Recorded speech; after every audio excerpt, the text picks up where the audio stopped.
Hi friends, പുതിയൊരു വീഡിയോയിലേക്ക് എല്ലാവർക്കും സ്വാഗതം. അപ്പോൾ ഇന്ന് നമ്മൾ തയ്യാറാക്കാൻ പോകുന്നത് എല്ലാ ബ്രേക്ക്ഫാസ്റ്റിനും സൈഡ് ഡിഷായിട്ട് കഴിക്കാൻ പറ്റുന്ന ഒരു റെസിപ്പിയാണ്. ഉരുളക്കിഴങ്ങ് വെച്ചിട്ടാണ് ഇന്ന് നമ്മൾ കറി തയ്യാറാക്കാൻ പോകുന്നത്. അപ്പോൾ ഇതെങ്ങനെയാണ് തയ്യാറാക്കുന്നതെന്ന് നോക്കാം. ഒരു പാനിലേക്ക് കുറച്ച് വെളിച്ചെണ്ണ ഒഴിച്ചു കൊടുക്കാം. എണ്ണ ഒന്ന് ചൂടായി വരുന്ന സമയത്ത് ഇതിലേക്ക് ഇഞ്ചി, വെളുത്തുള്ളി, പച്ചമുളക്, കറിവേപ്പില, സവോള ഇത്ര ഇട്ട് കൊടുക്കാം. സവോള ഞാനിവിടെ മീഡിയം സൈസിലുള്ള 3 എടുത്തിട്ടുണ്ട്. പിന്നെ പച്ചമുളക് ഞാനൊരു 5 പച്ചമുളക് എടുത്തിട്ടുണ്ട്. അത് ചെറുതായിട്ട് അരിഞ്ഞിട്ടേക്കുന്നതാണ്, വലിയ എരിവുള്ളതല്ല. പിന്നെ ഇഞ്ചിയും വെളുത്തുള്ളി ഒരു 1/2 ടേബിൾ സ്പൂൺ വീതം ചേർത്ത് കൊടുക്കാം. കറിവേപ്പില ഒരു തണ്ട്, ഇത്രയുമാണ് ചേർത്ത് കൊടുത്തിരിക്കുന്നത്. ഇതിലേക്ക് ലേശം ഉപ്പ് ചേർത്ത് കൊടുക്കാം. എന്നിട്ടിത് നന്നായിട്ടൊന്ന് വഴറ്റിയെടുക്കാവേ. ഇവിടെ ഞാൻ ഒരു 4 ഉരുളക്കിഴങ്ങിൻ്റെ അളവിലാണ് കാണിക്കുന്നത്. അതിനാവശ്യമായിട്ടുള്ള സവോളയൊക്കെയാണ് എടുത്തിരിക്കുന്നത്. ഇത് പെട്ടെന്ന് തയ്യാറാക്കാൻ പറ്റുന്ന ഒരു കറിയാണ്, അതുപോലെ തന്നെ നല്ല ടേസ്റ്റുമാണ്. ഇതൊന്ന് വഴണ്ട് വരട്ടെ. ഇപ്പോൾ സവോളയൊക്കെ ഒന്ന് വഴണ്ട് വന്നിട്ടുണ്ട്. ഇനി ഇതിലേക്ക് നമ്മൾ പൊടി ചേർത്ത് കൊടുക്കാനായിട്ട് പോവുകയാണേ. ആദ്യം ചേർത്ത് കൊടുക്കാൻ പോകുന്നത് മഞ്ഞൾപ്പൊടിയാണ്. ഒരു 1/4 ടീസ്പൂൺ മതി. പിന്നെ 1 ടേബിൾ സ്പൂൺ മല്ലിപ്പൊടി, 1/2 table spoon garam masala, 1/4 table spoon കുരുമുളക് പൊടിച്ചത്, ഇത്രയും ചേർത്ത് കൊടുത്തിട്ടുണ്ട്. ഇനി ഇത് പൊടിയെല്ലാം ഒന്ന് നന്നായിട്ട് വഴറ്റിയെടുക്കാം. ഇപ്പം പൊടികളൊക്കെ ഒന്ന് വഴണ്ട് വന്നിട്ടുണ്ട്.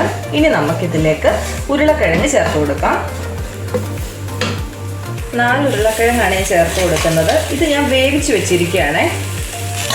ഇപ്പോൾ കറി തയ്യാറാക്കുന്നതിന് മുമ്പ് തന്നെ ഉരുളക്കിഴങ്ങ് ഒന്ന് വേവിച്ച് വെച്ചാൽ എളുപ്പത്തിൽ നമുക്ക് തയ്യാറാക്കിയെടുക്കാനായിട്ട് പറ്റും. ഇനി ഇത് നന്നായിട്ടൊന്ന് മിക്സ് ചെയ്തെടുക്കാം.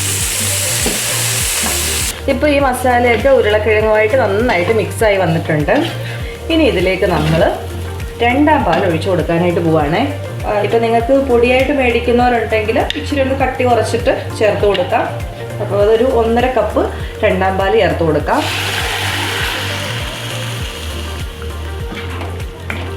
ഈ തേങ്ങാപ്പാൽ കിടന്നത് വേവേണ്ട ആവശ്യമൊന്നുമില്ല, എല്ലാം വെന്തതാണല്ലോ. അപ്പോൾ ഒരുപാട് 2ാം പാൽ ഒഴിക്കേണ്ട കാര്യമില്ല. പക്ഷേ തേങ്ങാപ്പാലുമായിട്ടൊക്കെ ഒന്ന് മിക്സായി വരണം. അപ്പോൾ ഒന്ന് തിളയ്ക്കണം, അതുവരെ ഒന്ന് വെയിറ്റ് ചെയ്യാവേ. അപ്പോൾ ഇതൊന്ന് തിളച്ച് വരട്ടെ. ഇപ്പോൾ കറിയൊക്കെ നന്നായിട്ട് തിളച്ച് വന്നിട്ടുണ്ട്. ഈ സമയത്ത് ഇതിൻ്റെ ഉപ്പ്, എരിവ് ഒക്കെ ഒന്ന് നോക്കണേ. അപ്പോൾ ഇതിൽ കുറച്ച് ഉപ്പ് വേണം, ഉപ്പ് കുറവാണ്. അപ്പോൾ നമുക്ക് ആവശ്യത്തിനുള്ള ഉപ്പ് ചേർത്ത് കൊടുക്കാം. പിന്നെ എരിവ് ഉണ്ട്, കുരുമുളകിൻ്റെ എരിവ് അറിയാനുണ്ട്. അപ്പോൾ നിങ്ങൾക്ക് ഇഷ്ടമാണെങ്കിൽ ഈ സമയത്ത്, എരിവൊക്കെ ഇഷ്ടപ്പെടുന്നവരാണെങ്കിൽ ഈ സമയത്ത് ഒരു പച്ചമുളക് ഒന്ന് ചെറുതായിട്ട് അരിഞ്ഞിട്ട് ഇതിലേക്ക് ഇട്ട് കൊടുക്കാം. അപ്പം നല്ലൊരു ടേസ്റ്റ് ആയിരിക്കും. ഇപ്പോൾ ഉപ്പൊക്കെ പാകത്തിനായി വന്നിട്ടുണ്ട്. ഇനി ഇതിലേക്ക് നമുക്ക് 1ാം പാൽ ചേർത്ത് കൊടുക്കാം. അത് ഒരു 1/2 കപ്പ് മതി കേട്ടോ. തീ ഏറ്റവും കുറച്ച് വെച്ചിട്ട് 1ാം പാൽ ചേർത്ത് കൊടുക്കാം. ഇനി ഇത് തിളപ്പിക്കാൻ നിൽക്കണ്ട, ഒന്ന് ഇളക്കിയെടുക്കാം. ഒന്ന് ചൂടായി വരുന്ന സമയത്ത് അങ്ങ് ഓഫ് ചെയ്യാമേ. ഈ സമയത്ത് വേണമെങ്കിൽ നിങ്ങൾക്ക് ഒരു തണ്ട് കറിവേപ്പില ഒന്ന് ഞെരടി ഇട്ട് കൊടുക്കാം. ഇപ്പോൾ കടുക് പൊട്ടിക്കാൻ താല്പര്യമില്ലാത്തവരാണെങ്കിൽ പച്ച വെളിച്ചെണ്ണയും കൂടെ ഈ സമയത്ത് ഒരു 1/2 ടേബിൾ സ്പൂണ് ഒന്ന് ചുറ്റിച്ച് കൊടുക്കാം. അപ്പോൾ ഇത്രേ ഉള്ളൂ, നമുക്കിത് ഓഫ് ചെയ്യാം. അപ്പോൾ ഇത് ഓഫ് ചെയ്തിട്ട് ഞാനിതിലേക്ക് ഒരു ലേശം പച്ച വെളിച്ചെണ്ണ ഒന്നിങ്ങനെ ഒഴിച്ചു കൊടുക്കുന്നുണ്ട്. നിങ്ങൾക്ക് വേണമെങ്കിൽ കടുക് ഇതിലേക്ക് പൊട്ടിച്ചൊഴിക്കാം കേട്ടോ. കടുകും ഒരു ലേശം ചുവന്നുള്ളിയും കൂടി ഇട്ടിട്ട് ഒന്ന് വറുത്ത് ഇതിലേക്ക് ഇട്ട് കൊടുത്താൽ നല്ല ടേസ്റ്റ് ആയിരിക്കും. അപ്പം ഞാൻ അത്രയൊന്നും ചെയ്യുന്നില്ല, ഇത്രേ ഉള്ളൂ നമ്മുടെ കറി. നല്ല അടിപൊളി കറിയാണ്. ഉരുളക്കിഴങ്ങ് വെച്ചിട്ട് നമുക്ക് പല രീതിയിൽ ചെയ്യാം. നമ്മുടെ ചാനലിൽ തന്നെ വേറെ റെസിപ്പി ഉണ്ട്. പക്ഷേ ഇത് ഏറ്റവും നല്ല രുചിയിലുള്ള ഒരു റെസിപ്പി തന്നെയാണ്. അപ്പോൾ നിങ്ങൾ എല്ലാവരും ഇത് ട്രൈ ചെയ്ത് നോക്കുക. ഇപ്പോൾ പുട്ടായാലും ചപ്പാത്തി ആയാലും അപ്പം, പൊറോട്ട എന്തും ആയാലും, ഇടിയപ്പം ആണെങ്കിലും ഏത് ബ്രേക്ക്ഫാസ്റ്റിൻ്റെ കൂടെ ഈ കറി നമുക്ക് ഉണ്ടാക്കാൻ പറ്റും. അപ്പോൾ നിങ്ങളെല്ലാവരും ഇത് ട്രൈ ചെയ്ത് നോക്കുക. അതിനുശേഷം ഫീഡ്ബാക്ക് കമൻ്റായിട്ട് അറിയിക്കാൻ മറക്കല്ലേ.